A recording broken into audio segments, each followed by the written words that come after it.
12 жасқа толған балаларға арналған.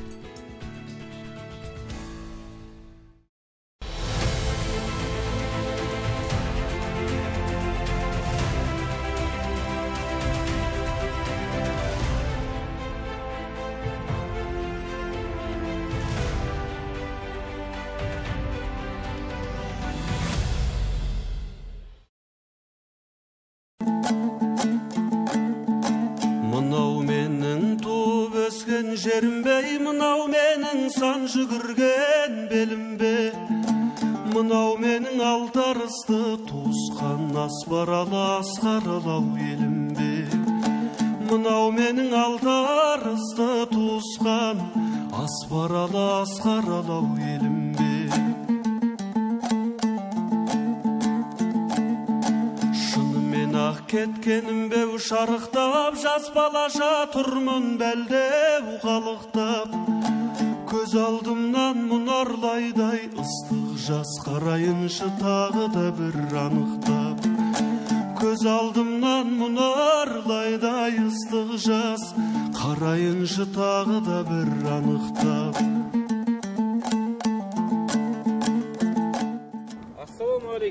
Уалейкум ассалаумалейкум. Қалай? Аман есен келуіңізбен. Рахмет. Мінекей киелі талас жеріне, қасиетті Қаратау, мінекей 30 жылдықтың қарсаңында тәуелсіздігіміздің келіп атсын, елдің өркендеп өсіп атқан кезі. Мінекей анау қазақта сөз бар, ауылына қарап азаматын таны деген. Мінекей көрейік, ауылды көрейік, мінекей қаланы көрейік, мінекей елдің жағдайымен танысайық. Аман есенбіз, мінекей қуаныштымыз сіздер көргенде. Бәрекелді, жүріңіздер, жақсыны көрмекке дейді.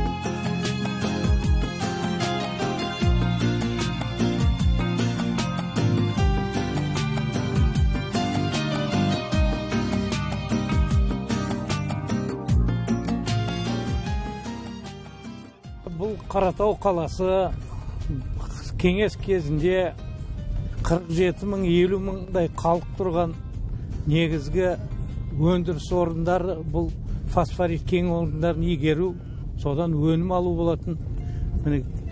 Өздеріңіз білесіздер, тәуелсіздік алғаннан кейін біраз құлдырау болды. Қазір 30 жылдың ішінде ауданның, қаланың әлеуметтік экономикалық дамып, кішкене үлкен жетістіктерге жетіп атқан кезіміз. Мен енді өзіме келетін болсам, 1978 жылы осы Қаратау қаласында, ол кезде Қазақ ұлттық техникалық университеті, бұрынғы Қазақ политехникалық институтының көшерде филиалы болған. Сол филиалға 78 жылы бірінші курсқа студент болып қабылданып, мінекей сол филиалды бітіріп, инженер құрылысшы мамандығын иеленіп, мінекей осы содан бері осы Қаратау қаласымен байланысты мені. Былайша айтқанда саналы өмірімнің, жастығымның, мінекей азаматтығымның осы барлығы осы Қаратау қаласымен байланысты. Өсіп, өніп, осы жерде мінекей келе жатырмыз. Ауылда қалған өмір бір арман, дүние жалған ау. Ауылда қалған өмір бір арман. Тоғдырбек Манатбекұлы Мәселбеков 1961 жылы Талас ауданында дүниеге келген. Қазақстан Республикасы білім беру ісінің құрметті қызметкері, Талас аудандық мәслихатының 5-6 шақырылым депутаты, КСРО спорт шебері, техника ғылымдарының кандидаты. Бұл жерде мен сол 83 жылы филиалды бітіргеннен кейін оқытушылық қызметке қалдым. Одан кейін жаңағы Совет одағының қарулы күштер қатарында азаматтық борышымды орындап, қайтадан сол оқытушылық қызметімді осы Қаратау қаласындағы Қазақ политехникалық институтында жұмысымды бастадым. 87 жылы Москва қаласына жаңағы Мәскеу құрылыс инженерлік институты бар. Соның құрылыс материалдар кафедрасына ізденуші, одан кейін сол кафедраның күндізгі бөлімінің аспирантурасына қабылдандым. Ол аспирантураны аяқтап, сол жерде мынау техника ғылымдарының кандидаты дәрежесін қорғап, қайтадан мен оқытушылық қызметімді осы жерде жалғастырдым. Оқытушы, кафедра меңгерушісі және мынау құрылыс факультетінің деканы қызметтерін атқарып, ағырен көңілі жарқырап, адалдығыммен арқырап, үнімде құшақ жайғанда, қабағың екен жарқылық. Таласып ақ сөтем беяқ, бір үйден өсіп өнбеяқ, жанашыр болып кеттік ау, бауырым болсын сенбей-ақ. Мен ағам керемет, мұнан артық не керек, қамқоршымыз болып жүр нұрын себелеп. Достқа адал, қызметке өте берік азамат деп айтуға толық мүмкіндік бар. Дана халқымызда елін ойламағанның ерлігі зая, ертеңін ойламағанның тірлігі зая дейді. Сондай елін ойлаған, елінің ертеңгі келешегін, болашағын ойлаған азамат деп айтсам, артық айтпағандық. Жаңа айттым ғой, қатардағы мұғалімден бастап осы басшылық қызметке дейін сол еліне, халқына, ертеңгі еліміздің келешегіне, болашағына деп адал қызмет атқарып келе жатқан азамат. 2 шақырылым аудандық мәслихаттың депутаты болды. Соңғы 6 шақырылымда екеуміз қатар аудандық мәслихаттың депутаты болып қызмет атқардық. Ол кезде де осы біздің ауданымыздың, облысымыздың, республикамыздың әлеуметтік экономикалық дамуына өзіміздің сол депутаттық кезеңде де өз үлесімізді қосуға бір кісіде атсалыстық десек, артық айтпағандық болар. Біздің кейіпкер өңірге танымал азаматтардың бірі, туған жердің дамуына сіңірген еңбегі де ерен. Депутат ретінде де, ел ағасы ретінде де үнемі қайнаған тіршіліктің ортасында жүреді. Ұзақ жылдар ауданның дамуына қосқан үлесін ел азаматтары да жоғары бағалайды. Бұл азамат осы біздің Киелі Талас ауданында өзіндік орны бар, үлкен кіші сыйлайтын ер азамат екен даусыз. Доктырбек Манатбекұлы үлкен аудан орталық Қаратау қаласындағы колледжді басқарып отыр.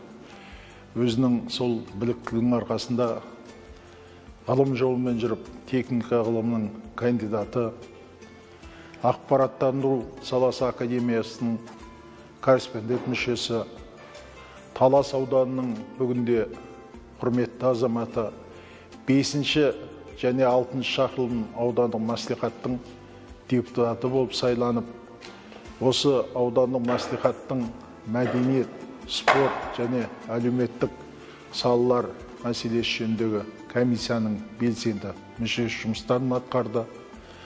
Онымен қатар біздің келешегіміз жастардың тәрбиелеуде, жалпы аудандағы мәдени көпшілік спорттық іс-шараларға өзі мұрындық болып, сол іс-шаралардың жоғары деңгейде өтуіне үнемі атсалысып жүреді. Аудан тұрғындары арасында беделі жоғары. Әсіресе осы ауданымыздың жастарға байланысты, сол жастардың көкейкесті мәселелеріне байланысты дөңгелек үстелдер, семинарларға тікелей өзі бас болып, сол өзіміздің жастарымыз толғандыратын мәселелерге байланысты іс-шараларға үнемі қатысып отырады. Дохаң туралы жалпы көп айтуға болады. Осы белсенділігінің арқасында аудандық Нұр Отан партиясы аудандық филиал жанындағы партиялық бақылау комиссиясының төрағасы, бүгінде де ол жұмысты өз тарапынан басқарып келеді. Мінекей, мына Нұр Отан партиясы Талас аудандық филиалының ғимараты. Осы жерде партиялық бақылау комиссиясының төрағасымын. Қазір кіріп танысайық кеңінен.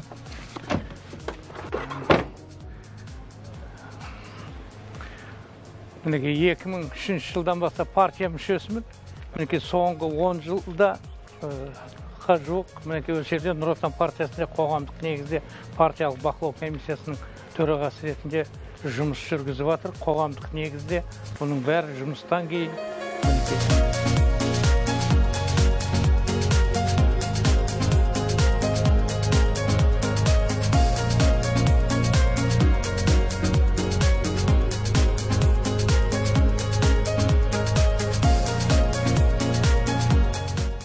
Партиялық бақылау комиссиясының негізгі мақсаты бұл ішкі партиялық тәртіпті қамтамасыз ету, партиялық жарна уақытысында төлеуді қамтамасыз ету.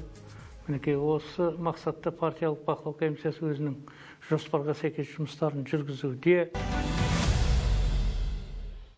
Біздің оң жағымыздағы мінекей осы Талас ауданының еңбек ерлері, осы Талас ауданының 90 жылдық тарихындағы еңбек ерлерінің аллеясы.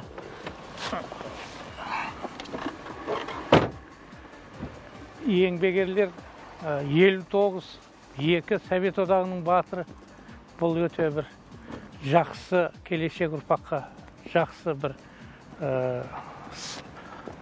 былай айтқан кезде сабақ ретінде мынау есте қалатындай жасалынған үлкен дүние деп есептеймін.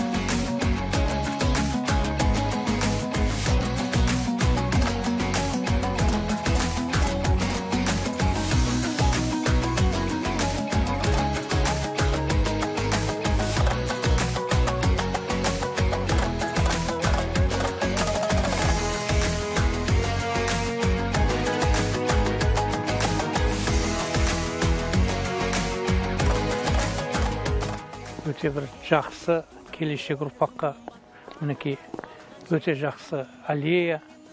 Бұның әрбір осы жердегі тұрған мынау үлкен кісілер еңбегі осы Талас ауданына кеңінен сіңген. Мінекей бұл сол қиын кезде еңбекпен шыңдалып өсіп осындай дәрежеге жеткен. Мінекей осы мәселені келер ұрпаққа өте жақсы көрсетіліп отырды. Мен ойлаймын, енді осы аллея жай әшейін тұрмау керек. Бұл аллеяда мінекей тиісті тәрбие сағаттары өтсе, мына еңбекке баулу, мінекей әрбір атаның, әрбір азаматтың еңбегі туралы кеңінен насихатталса, мен ойлаймын, келе жатқан жас ұрпақтың бойында еңбекке деген құштарлық, жалпы мынау еліне деген сүйіспеншілік арта түседі деген. Біздің кейіпкер өңірге танымал азаматтардың бірі, туған жердің дамуына сіңірген еңбегі де ерен. Депутат ретінде де, ел ағасы ретінде де үнемі қайнаған тіршіліктің ортасында жүреді. Ұзақ жылдар ауданның дамуына қосқан үлесін ел азаматтары да жоғары бағалайды. Әкесі Манапбек ағамыз ауыл шаруашылығында еңбегі сіңген, ферма бастығына дейін көтеріліп қызмет істеген, қазір 80-нің сеңгіріне шыққан ауданның құрметті азаматы. Әкеден берілген қам мен анадан дарыған сүттің құдіреті болар. Қазір Доқтырбек ініміз өз сол әке арманын, ана арманын орындап жүрген, өз жұлдызын өзі жағып жүрген үлкен азамат. Қоғамдық жұмыстарға, аудандағы, қаладағы қоғамдық жұмыстарға белсене атсалысты Доқтырбек. Аудандық мәслихаттың 5-6 шақырылымына депутат, Нұр Отан партиясы аудандық филиалының қоғамдық бақылау комиссиясының төрағасы болып қызмет атқарып, аудан өміріне тікелей араласты. Доқтырбек бүгінде біздің Талас ауданының құрметті азаматы. Одан да басқа марафаттары бар, атақтары бар. Осының өзі доктор Көкекке берілген үлкен, еңбегіне берілген үлкен баға деп білемін. Жібек жолын жатқан жалғап, нұрлы шалқар даласы, Қаратау мен Алатаудың қолыстасқан арасы, жасыл бағың асқар тауың, көздің ақпен қарасы, арудың қос бұрымындай, шумен беркі таласы. Жаса жаса жырға толы, нұрға толы жамбылым, қызыл гүлі құшақ жетпес, нұрға толы жамбылым. Ойнауың тазы далы, туған өлке еңселі, әнге қосып өмір бойы, жырлап өтем мен сені, жырлап өтем мен сені. Мынау Қаратау құрылыс техникалық колледжіне жақындап қалдық. Бұл колледждің тарихы бай, өзіндік дәстүрі мен тарихы қалыптасқан білім ордасы. Бұл колледжге биыл, мінекей, Құдай қаласа, 58 жыл толады ашылғанына. Мінекей, бұл колледж қиындықты да көрді, жетістікті де көрді. Мінекей, соңғы 10 жылда колледж өзінің материалдық техникалық базасы, жаңағы кадрлар құрамы өте жоғарғы талапқа сәйкес жасақталған. Колледжде қазір 400-ге жуық бала оқиды, 70-ге жуық қызметкерлер мен оқытушылар, олардың жалпы 78% жоғарғы бірінші санатты, ішінде ғылым кандидаттары, магистрлар және доктор науктар қызмет атқарады. Мінекей Қаратау құрылыс техникалық колледжі 1963 жылы ашылған. Именно осы Қаратау, Жаңатас және осы фосфорит кен орындарын игеру үшін орта буын мамандарын дайындау үшін ашқан. Мінекей сіздерге осы колледж қазір танысасыздар, қош келіпсіздер дейміз. Доғдырбек Манатбекұлының білім саласына сіңірген еңбегі бір төбе. Сонау 1992 жылы Мәскеуде кандидаттық диссертация қорғайды. Содан бері осы саланың арбасын өрге сүйреп келеді. Жоғары оқу орындарында ұзақ жылдар еңбек еткен. Бірқатар қызметпен қатар көптеген марапаттары тағы бар.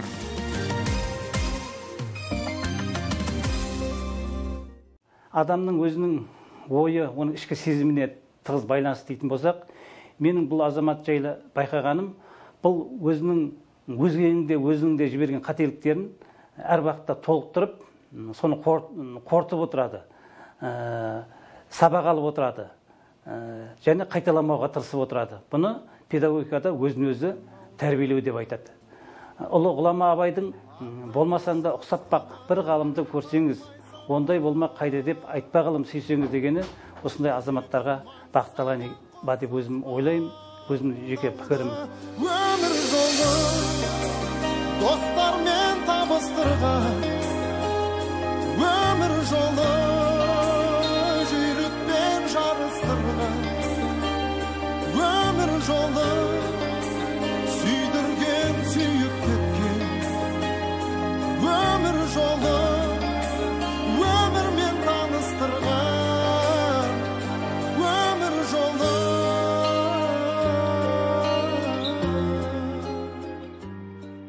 Біздің кейіпкер соңғы жылдары Қаратаудағы колледжге де басшылық жасап келеді. Білім саласының жілігін шағып майын ішкен маман бұл ұжымды да айрандай үйтіп, тірлігін дөңгелетіп отыр.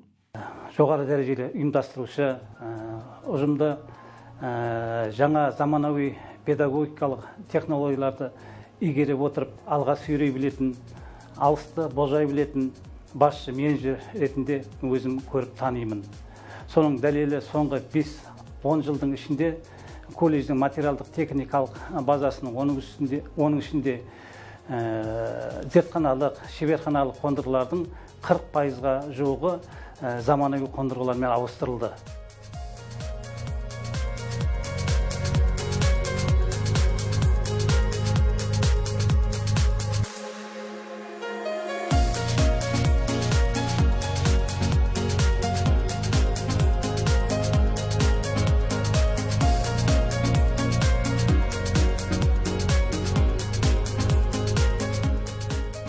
Мысалы, біз 2012 жылда ұлттық банк негізінде грант ұттық.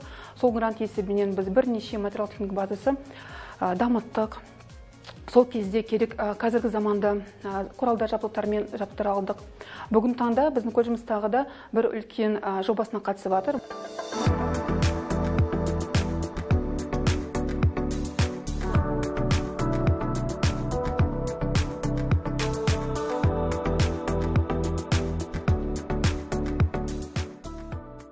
Жастарымызды саламатты өмірге нығайтуға, танымдық қабілеттерін артыруға және білім ошағының көркеюіне байланысты біздің осы колледждің аумағына үлкен спорт кешенінің бой көтеруі және мынау оқу залы мен кітапхананың бой көтеруіне үлкен бір септігін тигізген бірден бір басшы.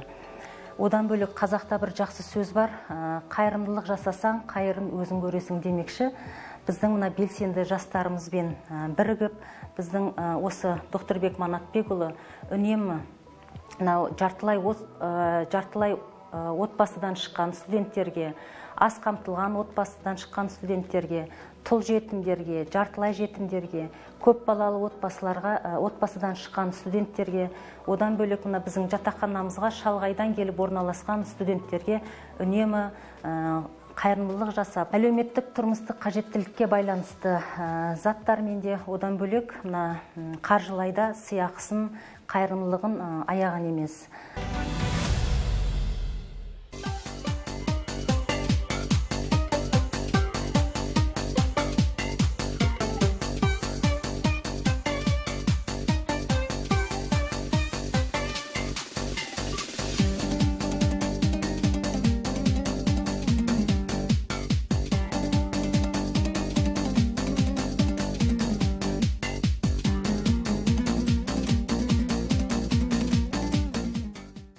Доқтырбек Мәселбеков спортпен де кәсіби түрде айналысқан. Бокстан КСРО спорт шебері. Қазіргі таңда Талас аудандық бокс федерациясының президенті. 2000 жылдары Қаратау гүлдентермен директор болған заманда бұл кісі өзінің қасына тек қана сол спорт саласындағы үлкен майдалмалдарды жинап, студенттік қозғалыстарға көп үлес қосқан азамат. Сол Қаратау күмдайты көңішті көп белгілі спортшылар шықты.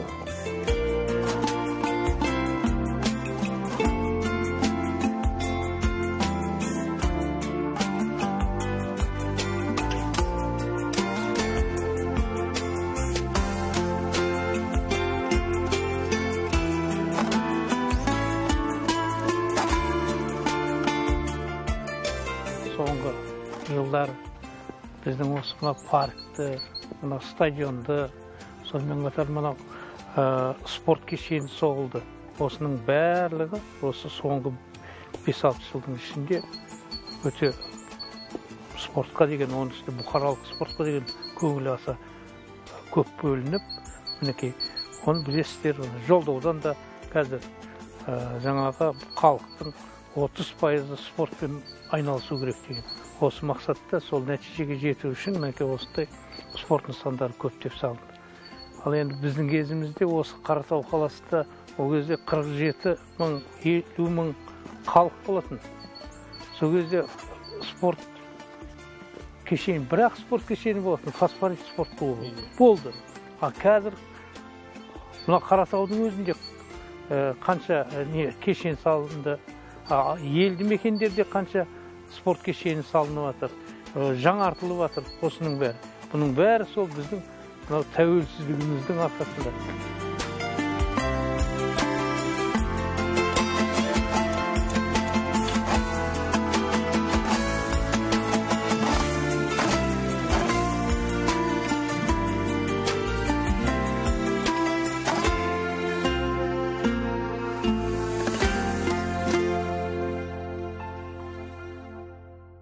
Доқаңды мен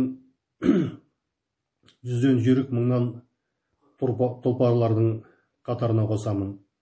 Өйткені ол жүйрік атанып, ауылдан шыққан қарадомалақ бала Мәскеудің төрінде кандидаттық диссертация қорғап, ғылым болып оралды. Өзі Турцияда, Германияда, Швецияда тағы да басқа мемлекеттерде болып, солардан көрген білгендерін алып келіп, колледждің санатын республика бойынша үлкен бір дәрежеге көтере білген азамат. Ассалаумағалейкум. Қалай, аман есенсіздер ме? Бәрі жақсы ма? Қалай, ел жұрт аман есен бе? Ауылдарыңызда қалай?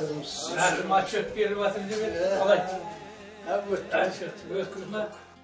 Отбасы бақыты өз алдына бір бөлек. Әкесі қазыналы қария Манатбек 80-нің сеңгіріне шыққанымен дені сау, санасы сергек. Өзіміз жас болып та бұның балалық кезінде сапқозын жұмысымен айланысып кетемін. Шіли өз басым балаға мән берген жоқ, шешесімен үлкен шешесі тәрбиесі болды негізінде. Осылардың жаманшылығын Алла көрсетпесе дейміз. Ұрпақтар өсіп-өнсе дейміз. Орын тапса келешекте әйтеуір. Ұлы бар, қызы бар, ұлы ұяға, қызы қияға қонды. Құдайға шүкір жаман емес, немерелі болды. Біз мінекей шөберелі болып жатырмыз. Алланың мұнысына да шүкіршілік. Өзі кішкене бауырмашыл, өсерде өзінің туып інілері бар, нелері, ағайындары бар, бәріне жақын араласып, іш тартып кішкене қол көмегін көрсетіп тұрады. Ағаларын ағадай, інілерін сыйлап, жақсы, соның арқасында мінекей үлкен азамат болып өсті. Мынау Асқар 60 жасқа келіп отыр, Құда қаласа. Осының бәрі сол еңбегінің арқасы деп білемін. Сүйіндегі мынау Зина келініміздің арқасы. Біреуге бала, біреуге әке. Доғдырбек ұзақ жылдар отасқан жарымен ұл өсіріп, қыз өсіріп, немере сүйіп, қызығын көріп келеді. 1987 жылы 7 ноябрьде отбасын құрдық. Ол кісі ол кезде Москвада аспирантурада тұғын. Алғашқы танысқанымыз да сол 87 жылдың июнь айы болу керек. Мен ауылдағы дәріханада істейтін тұғын, заведующий болып. Сол анау неден, штакетниктен секіріп түсіп, аптекаға кіріп, басында кепкасы бар, бір жігіт жылтың етіп. Сөйтсем ол кісінің ойы бар екен, мен оны байқамаптым. Сонымен әйтеуір арғырай өзі келісіп, бұлай болып әйтеуір. Сонымен әйтеуір тұрмыс құрдық, жоқ, жаман емес, адаспаптым. Жар таңдаудан ол кісі де адаспады деп ойлаймын. 3 баланың ата-анасы болдық. Міне биыл Құда қаласа 34 жыл болады бірге тұрып атқанымызға. 7 немере бар. Келе ғой. Мынандай немерелеріміз бар. Мынау немере қолымызда қазір. Әппақ жапалақтап қар жауады тынбастан, қалың орман қар жамылған маужырайды түнгі аспан. Ұлтану болмай ұлтымның, сақталмауға ұмтылдым. Құлы болмаған құлқымның, пейлі қымбат жұртымның. Мен қазақтың ұлымын. Шуағын төккен қаламның шұғыласынан жаралдым. Миллиондарға сатылмас мейірі қымбат анамның. Мен қазақтың ұлымын. Елімде туған ер қымбат, атадан қалған жер қымбат. Әлемнің қисаң барлығын бәрібір туған жер қымбат. Туған жердің түлеуін үлес қосқан халқының қалаулы азаматы, білім саласы мен қоғамдық жұмыстарды сабақтастырған білікті маман, білімді ғалым.